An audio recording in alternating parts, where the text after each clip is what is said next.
오늘 하나님께 저희 가운데 주시는 말씀은 마태복음 6장 1절에서 4절까지의 말씀입니다. 마태복음 6장 1절에서 4절까지의 말씀을 제가 받들어서 읽겠습니다. 마태복음 6장 1절에서 4절까지의 말씀을 제가 받들어서 읽겠습니다. 사람에게 보이려고 그들 앞에서 너희 일을 행하지 않도록 주의하라. 그래야지 아니하면 하늘에 계신 너희 아버지께 상을 받지 못하느니라. 그러므로 구제할 때에 외식하는 자가 사람에게서 영광을 받으려고 회당과 거리에서 하는 것 같이 너희 앞에 나팔을 불지 말라. 진실로 너희에게 이르노니 그들은 자기 상을 이미 받았느니라. 너는 구제할 때 오른손이 하는 것을 왼손이 모르게 하여 내 구제함을 은밀하게 하라. 은밀한 중에 보시는 너희 아버지께서 갚으시리라. 아멘. 오늘 하나님의 크신 사랑과 은혜가 하나님께서 사랑하신 하늘의 교회와 우리 예배 자리에 함께 하신 모든 성도님들 가운데 함께하길 소망합니다. 이 시간 잠시 앞뒤 좌우에 계신 분과 인사하겠습니다. 예수님의 이름으로 사랑하며 축복합니다 라고 인사하겠습니다. 예수님의 이름으로 사랑하고 축복합니다. 아멘. 주께 저희 가운데 크신 사랑과 은혜를 베푸실 줄로 믿습니다. 오늘 예수님께서 사람들 가운데 그리고 저희들 가운데 말씀하여 주십니다. 오늘 마태복음 6장을 읽으면 사람에게 보이려고 그들 앞에서 너희 위를 행하지 않도록 주의하라. 그리하지 아니하면 하늘에 계신 너희 아버지께 상을 받지 못하느니라. 그러므로 구제할 때에 외식하는 자가 사람에게 영광을 받으려고 하는 것 같이 너희 앞에 나팔을 불지 말라. 진실로 너희에게 이르노니 그들은 자기 상을 이미 받았느니라. 너는 구제할 때에 오른손이 하는 것을 왼손이 모르게 하여 내 구제함을 은밀하게 하라 라고 말씀하여 주십니다. 그러면 은밀한 중에 보시는 하나의 아버지께서 저희에게 갚아주실 줄로 믿습니다. 예수님께서는 오늘 저희 성도님들 가운데 하나님을 상대로 하나님 앞에서 걸어가며 하나님과 살아가라 라고 말씀하십니다. 특별히 오늘 저희가 읽은 말씀 가운데는 너무 귀하고 유명한 말씀이 있습니다. 바로 오른손이 하는 것을 왼손이 모르게 하라 라는 말씀입니다. 그런데 오늘 말씀을 깊게 생각하고 묵상해 보면 사실은 사람은 이 오른손이 하는 것을 왼손이 하는 것을 모르게 하는 것이 불가능합니다. 왜냐하면 잘 아는 것처럼 오른손과 왼손은 한 지체 가운데 있고 우리가 한 머리 가운데 생각 가운데 있기 때문에 오른손이 하는 것을 왼손이 자연스럽게 알 수밖에 없기 때문입니다.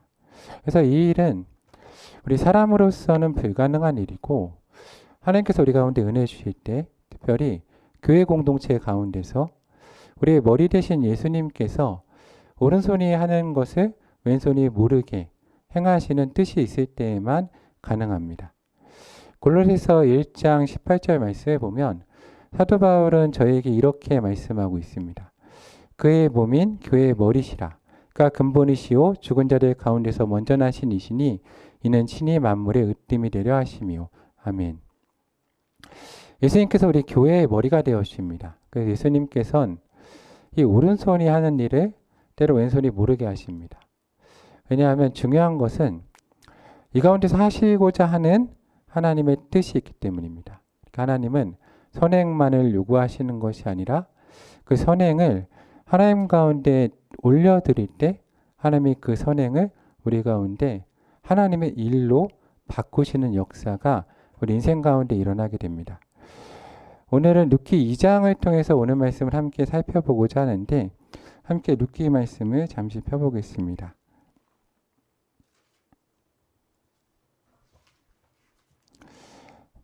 구약 405쪽에 있는 룻기 말씀을 제가 펴서 제가 읽으면서 오늘 말씀을 함께 나누겠습니다. 룻기 2장 1절과 2절 말씀에 보면 이 나오미의 남편이 있었는데 이제 엘리멜렉의 친족으로 유력한 자가 있으니 이름은 보아스라. 이 룻기의 주인공은 룻입니다.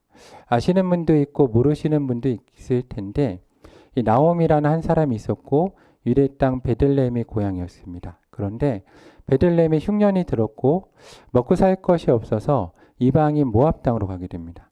근데 그곳에서 이제 두 아들을 얻고 이 두 아들이 결혼을 했는데 그래서 하나님이 우리가 이해할 수는 없지만 어떤 뜻인지 그 남편과 두 아들을 잃게 됩니다. 하루아침에 모든 걸 잃죠. 그래서 유대 땅 베들레헴으로 돌아가고자 합니다. 근데 그에게 두 며느리가 있어서 이 나오미가 말합니다. 이 며느리들 가운데 너희 고향으로 돌아가라. 그때 첫째는 돌아갑니다. 근데 둘째는 어머니 하나님을 선택하겠다라고 하면서 고향에 남습니다. 그리고 그 시어머니가 그의 뜻이 완고한 것을 보고 그를 데리고 고향으로 돌아옵니다. 모든 걸 잃은 상태이죠. 그 모든 걸 잃은 상태에서 고향으로 돌아왔는데 이제 그 당시 의인들이 모든 것을 잃었을 때 먹고 살 방법이 없기 때문에 들에 나가서 이제 이삭을 주우면서 떨어진 이삭을 주우면서 먹게 됩니다. 근데 그때의 상황이 바로 오늘 룻기 2장의 말씀입니다. 그 2장의 말씀을 읽어보면 이제 2장 1절과 2절을 읽으면 나오미의 남편 엘리멜렉의 친족으로 유력한 자가 있으니 그 이름은 보아스더라. 모압 여인 룻이 나오미에게 이르되 원하건대 내가 밭으로 가서 내가 누구에게 은혜를 입으면 그를 따라서 이삭을 주겠나이다 하니 나오미가 그에게 이르되 내 따라 갈지어다 라고 말합니다. 이제 룻이 이삭을 주우러 갔는데 하나님이 그에게 은혜를 베푸신 이야기입니다. 하나님이 은혜를 베푸셔서 룻기 2장 3절을 보면 룻이 가서 베는 자를 따라 밭에서 이삭을 줍는데 성경에 뭐라고 쓰여 있습니까? 우연이라고 쓰여 있습니다. 우연히 엘리멜렉의 친족 보아스에게 속한 밭의 이름입니다. 성경은 우연히 룻이 보아스의 밭에 갔다라고 기록하고 있습니다. 이것을 아마 세상 사람들이 읽는다면 우연이다라고 말할 겁니다. 근데 기독교인들은 무엇이라고 읽겠습니까? 우연이라고 읽지 않습니다. 뭐라고 읽습니까? 하나님께서 인도하심을 따라 보아스의 밭에 들어가게 된 것입니다. 오늘 하나님께서 그에게 은혜를 베풀어 주신 거죠. 이 룻이 하나님의 뜻을 따라서 이 왼손이 하는 일을 오른손이 하는 일을 왼손이 모르게 하였기 때문에 하나님께서 룻에게 은혜를 베풀어 주신 겁니다.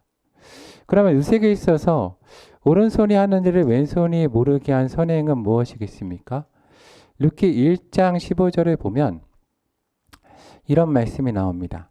나오미가 또 이르되 보라 내 동서는 그의 백성과 그의 신들에게로 돌아가나니 너도 너희 동서를 따라 돌아가라니 룻이 이르되 내게 어머니를 떠나 어머니를 따르지 말고 돌아가라 강권하지 마옵소서. 어머니께서 가시는 곳에 나도 가고 어머니께서 머무시는 곳에 나도 머물겠나이다. 어머니의 백성이 나의 백성이 되고 어머니 하나님이 나의 하나님이 되시리니 어머니께서 죽으시는 곳에 나도 죽어 거기 묻힐 것이라. 만일 내가 죽는 일 외에 어머니를 떠나면 여호와께서 내게 벌을 내리시고 더 내리시기를 원하나이다. 아멘. 오늘 룻은 하나님을 선택합니다. 하나님을 선택하고 룻기의 전체를 읽어보면 룻의 입장에서 보면 룻은 모압 여인이었습니다. 이방 사람이었죠. 그리고 자기 땅에 온 이 이스라엘의 유대 땅 베들레헴의 한 사람과 결혼을 한 겁니다. 그런데 젊어서 그 남편이 죽고 모든 것을 잃었습니다. 그에게 있어서 하나님이 어떤 분이실까 생각해 보면 그에게 있어서 하나님은 낯선 분이시고 그리고 그에게는 아무것도 베풀어 주신 게 없습니다. 어떻게 보면 그가 하나님의 백성을 선택하고 하나님을 선택함으로 인해서 그에게 남은 것은 고난입니다. 그리고 그에게 있어서 하나님은 이렇게 표현하기 좀 어렵지만 가난하고 약하신 하나님입니다. 그런데 오늘 룻은 하나님을 선택했습니다. 이것은 어떻게 보면 누구도 이해할 수 없는 행동이죠. 그의 가족도 이해하기 힘들었을 것이고 그의 식구들도 그리고 시어머니 나오미조차도 이해하기 어려웠을 행동입니다. 그런데 그는 하나님을 선택했죠. 어떻게 보면 우리가 이렇게 표현하는 게 맞는지 모르지만 그는 하나님 가운데 선행을 베푼 겁니다. 사람들이 이해할 수 없는 방식의 믿음의 행동, 즉 오른손이 하는 것을 왼손이 모르게 하는 믿음의 행동을 한 것입니다. 어떻게 보면 이것은 신약에서 예수님께서 우리 가운데 전능하신 하나님께서 가난하고 약한 모습으로 우리 가운데 오시지 않으셨습니까? 그런데 마치 예수님을 따라 사랑했던 사람들이 예수님의 능력을 본 것이 아니라 가난하고 약한 하나님, 예수님을 선택한 것과 같은 행동을 한 것입니다. 하나님께서 이것을 기억하여 주신 것이죠. 사람들은 이해하지 못할 때 하나님은 그걸 이해해 주시고 기억해 주시는 겁니다. 그리고 그는 하나님께서 이제 불쌍하게 보시는 시어머니를 선택한 거죠. 현대사회를 봐도 대단하지 않습니까? 아들, 남편이 아니라 모든 걸 잃고 시어머니를 선택하는 삶을 사는 겁니다. 모든 것을 잃고 자신에게 아무것도 줄 수 없는 시어머니 나오미를 선택하고 선행을 베푼 겁니다. 요새 시어머니 나오미의 원래 이름은 나의 기쁨, 희락, 행복, 즐거움입니다. 그런데 그 삶 가운데 우리가 삶은 늘 그렇듯 인생은 우리가 이해할 수 없는 고난이 때로 임합니다. 그래서 그가 살던 고향 유대의 지방 베들레헴에 흉년이 임하였고 그리고 베들레헴을 떠나서 낯선 지방 하나님이 왜 인도하셨는지 모르겠지만 모압 땅으로 들어가게 됩니다. 모압 땅으로 들어가서 그곳에서 남편과 두 아들을 잃었습니다. 그리고 그는 모든 것을 잃고 이제 고향으로 돌아가려고 합니다. 그럼 고향으로 돌아갈 때 그 심정이 어떠했겠습니까? 저도 전에교회 사역하다가 제 고향이 인천이라서 인천에 이제 개척을 했는데 돌아올 때 심정이 어땠겠습니까? 예, 인천을 떠날 때 되게 비장한 각오로 서울에 사역을 하러 갔는데 제가 이 심정을 약간 이해합니다. 얼마나 쉽지 않았겠습니까? 나는 금이환영하고 싶었는데 돌아온 탕자처럼 나가서 뭐 함부로 산 것도 아니고 재산을 다 허비한 것도 아닌데 아무것도 남지 않았습니다. 정말 최선을 다해 살았죠. 정말 최선을 다해 살았습니다. 그런데 재산도 다 잃고 남편도 잃고 두 아들도 잃은 겁니다. 그리고 그가 고향에 돌아왔습니다. 고향에 돌아왔을 때 어땠겠습니까? 성경을 읽어보면 베들레헴 온 성내가 들썩였다고 되어 있습니다. 왜냐하면 제가 설교 때 나눈 것처럼 그때 인구 단위와 지금의 인구 단위는 상당히 다릅니다. 그래서 베들레헴이 그렇게 큰 동네가 아닙니다. 나오미 다 알았던 거죠. 이 당시 이름이 상당히 중요합니다.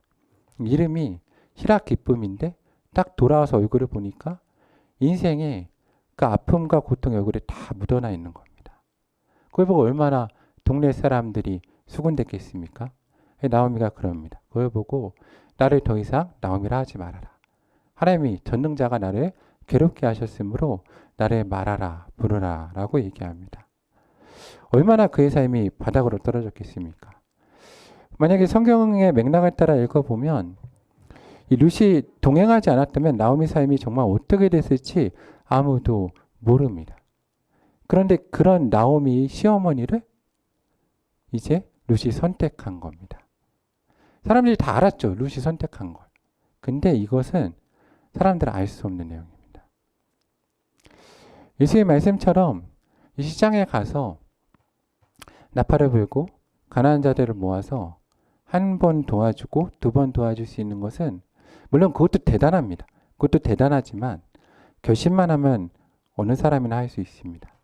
그런데 성도님들이 만약에 내 남편이나 내 아내를 잃고 내 자식을 다 잃고 내가 시어머니나 혹은 시부모님이나 장모님, 장인어른을 모시는 그 삶을 선택한다. 다 버리고. 이게 쉽겠습니까? 정말 쉽지 않은 겁니다. 동행한다는 건 같이 산다는 겁니다. 끝까지. 같이 살겠다는 걸 선택한 겁니다. 하나님만 아시는 거죠. 하나님이 룻을 기억하신 겁니다. 기억하셔서 어떻게 했습니까? 보아스의 밭으로 인도하신 겁니다. 그래서 오늘 성경에 이렇게 써 있습니다. 룻기 2장 3절과 4절에 보면 룻이 가서 베는 자를 따라 밭에서 이삭을 줍는데 우연히 이 우연히 우리에도 임하면 참 좋겠습니다. 그렇죠? 우연히 좋은 사람 만나고 좋은 일이 일어나고 엘리멜렉 친족 보아스의 밭에 이러는데 또 성경에 뭐라고 써 있습니까? 마침 우연히 두 번이면 인연이 됩니다. 그래서 우리 청년들도 우연을 두 번 만나서 인연을 만나는 아멘을 죽는 가운데 이럴 줄로 믿습니다. 우연과 마침이 있지 않습니까? 그 보아스가 베들레헴부터 와서 베는 자들 가운데 이릅니다. 그리고 여호와께서 너와 함께하기를 원하노라 라고 종들에게 말합니다. 성경에 말하죠. 마침과 우연히. 이 보아스는 유력한 사람입니다. 상당히 바쁜 사람이었겠죠. 근데 그 시간에 딱 임한 겁니다. 룻기에는 정말 우리가 세상에 소망하는 말들이 많이 나오죠. 우연히 마침. 이게 세상 사람들은 여러 가지로 표현하겠지만 우리는 이걸 전부 다 뭐라고 표현하겠습니까? 하나님의 섭리다. 하나님의 역사다. 하나님의 계획인 겁니다. 근데 왜 하나님이 그 많은 사람 가운데 룻에게 이 선행 계획, 하나님의 섭리를 베푸셨겠습니까? 그것은 그가 오른손이 하는 걸 왼손이 모르게 선행을 베풀었기 때문에 하나님 가운데 기억되어 있고 하나님 가운데 성경 말씀에 따르면 빚진 자가, 그러니까 하나님께 구워줄 수가 없는데 하나님께 구워준 자가 된 것입니다. 근데 오늘 말씀 우리가 반대편에서 읽으면, 보아스 입장에서 읽는다면 보아스에게 있어서는 일생일대 이제 선을 베풀 수 있는 기회인 겁니다. 룻기 2장 5절을 보면 이렇게 기록되어 있습니다. 보아스가 베는 자를 딱 만나서 사안을 만납니다. 그리고 묻습니다. 어느 누구의 소녀냐? 그때 베는 자를 거느린 사안이 대답을 합니다. 나오미와 함께 모압 지방에서 돌아온 모압 소녀인데 그의 말이 나로 베는 자를 따라 단사에 이삭을 죽게 하소서 하였고 아침부터 와서는 잠시 집에서 쉬네 지금도 계속하는 중입니다. 이렇게 2장 1절에 보면 이 성경은 보아스 유력한 자라고 하죠. 그래서 그는 일을 할 때 직접 하는 게 아닙니다. 직접 하지 않고 집에 일을 주관하는 사람이 있었습니다. 집사 같은 사람이 있었고 그 밭에 베는 것도 주관하는 사환이 있었습니다.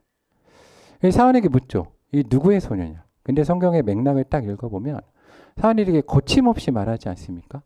모압 소녀이고 그 밭에서 이삭을 줍는다 했는데 내가 허락하였다. 이 사환이 권한이 있지 않습니다. 그런데 허락을 한 거죠. 이 성경을 보면 원래 레위기 19장 9절과 10절이 이렇게 기록되어 있습니다.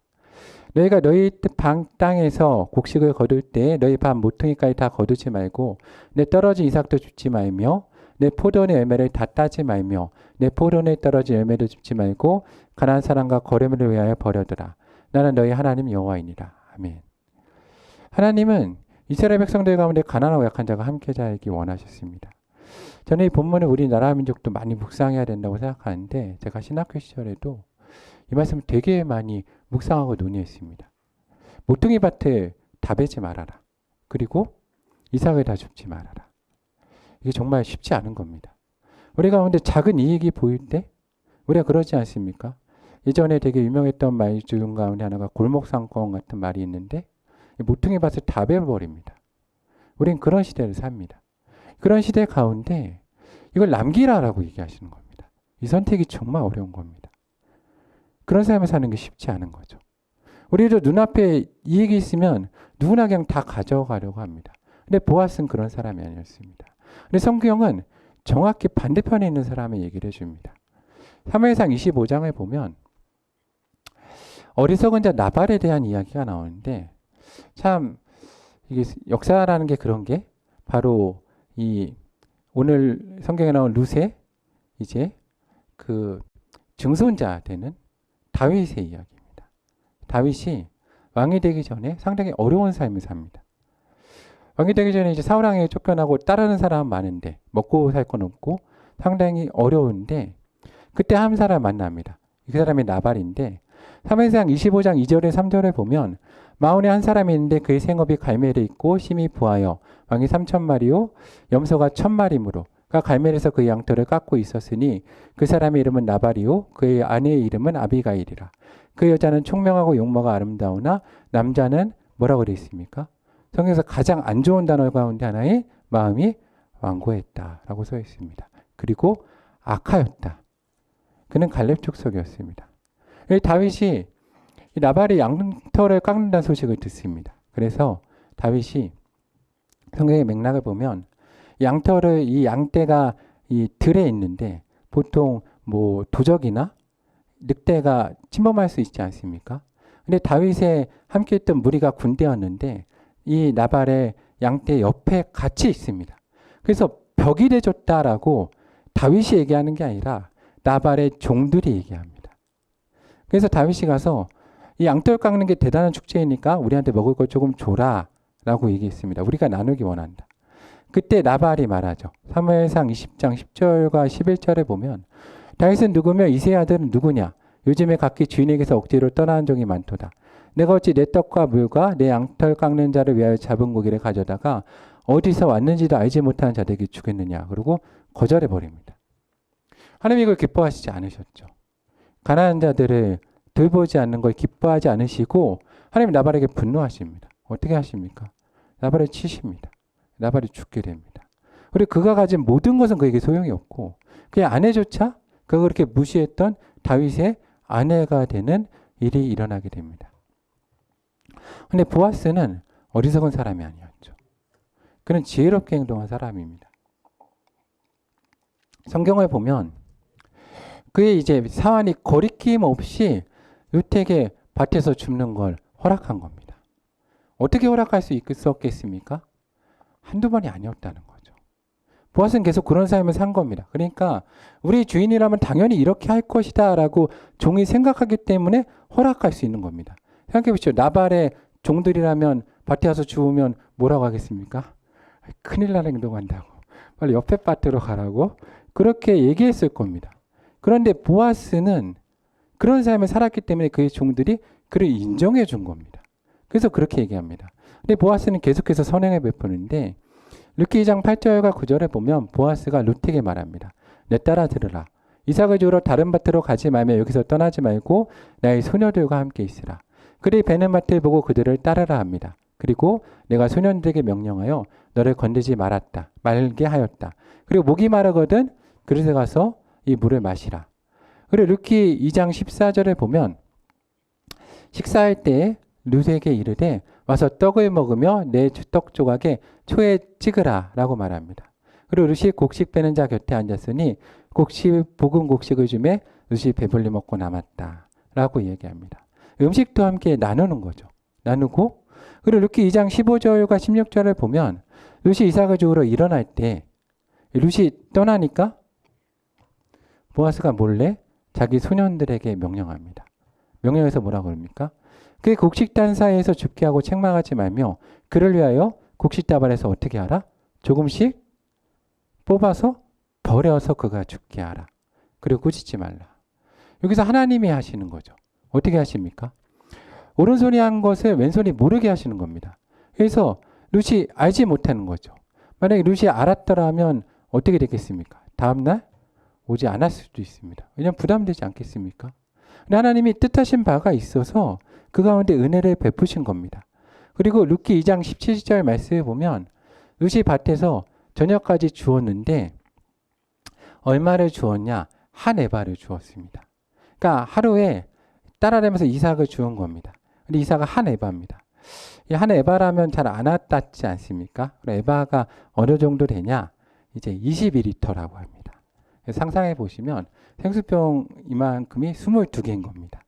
근데 이걸 만약에 무게로 계산한다 그러면 이게 12대 우리나라 쌀 단위로 이것도 잘 안 하다 하시면 키로로 계산하면 22kg입니다. 이게 만약에 식사량으로 계산하면 222명이 한 번에 먹을 수 있는 양이라고 합니다. 그러니까 하루를 주웠는데 나오미와 룻이 100일 동안 먹을 수 있는 걸 주순 겁니다. 대단한 은혜를 베푼 거죠. 이 보아스는 룻에게 은혜를 베풀었습니다. 근데 중요한 건 그 은혜는 누구에게 구워드린 게 된 겁니까? 하나님께 구워드린 게 된 겁니다. 잠언 19장 17절 말씀에 보면 이런 말씀이 있습니다. 가난한 자를 불쌍히 여기는 것은 여호와께 구워드리는 것이니 그의 선행을 누가 갚아주시라? 그가 갚아주시라. 하나님이 갚아주십니다. 보아스는 자신의 선행을 그의 배우자가 될 사람인 겁니다. 결국엔 그 룻이 모르게 행했습니다. 오른손이 하는 것을 왼손이 모르게 하신 거죠. 이것이 하나님이 하시는 일입니다. 하나님께서는 그런데 중요한 것은 이겁니다. 왜 이런 일을 하실까? 그러니까 우리가 선행을 베풀 때 하나님은 왜 오른손이 하는 일을 왼손이 모르게 하라고 우리 가운데 말씀하신가 하는 것이 중요한 겁니다. 하나님 이것을 통해서 우리 가운데 크고 놀라운 하나님의 일들을 행하길 원하신다는 겁니다.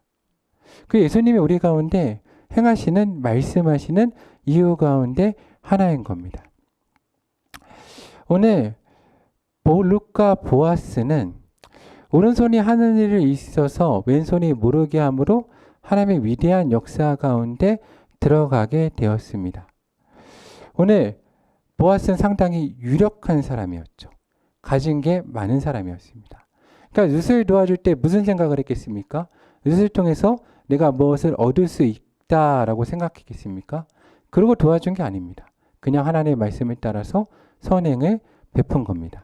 근데 룻기 3장 10절을 보면 보아스는 아무것도 얻을 것이 없다라고 생각한 룻에게서 은혜를 입습니다. 그리고 그가 뭐라 그럽니까? 룻기 3장 10절에 그가 이르되 내 딸아 여호와께서 내게 복 주시기를 원하노라. 내가 가난하건 부하건 젊은 자를 따르지 아니하였으니 내가 베푼 인애가 처음보다 나중이 더하도다 라고 말하고 있습니다. 하나님께서는 보아스가 아무것도 얻을 것이 없다고 생각한 그 이방 여인 룻에게 선행을 베풀었더니 하나님이 그것을 바꾸셔서 룻을 그의 아내가 되게 하시고 그를 통해서 아들을 얻게 하시고 그를 통해서 어떻게 하십니까? 이스라엘 역사 가운데 가장 위대한 왕인 다윗 왕의 증조부가 되게 하십니다. 이 일로 인해서 보아스는 다윗 왕의 증조부가 되는 거죠. 근데 중요한 것은 하나님께서는 이 보아스의 선행으로 인해서 그의 대대손손에 복을 주시는 역사로 끝내시지 않는다는 겁니다. 그러니까 오늘 룻기에 있어서 상당히 중요한 것은 그 이야기입니다. 우리가 삶을 살다 보면 그렇죠. 보아스처럼 유력한 사람으로 태어날 수도 있고 아무 배경이 없는 사람으로도 태어날 수 있습니다. 혹은 내 배경이 상당히 나쁠 수도 있습니다. 룻도 그랬습니다. 그래서 모압 여인입니다.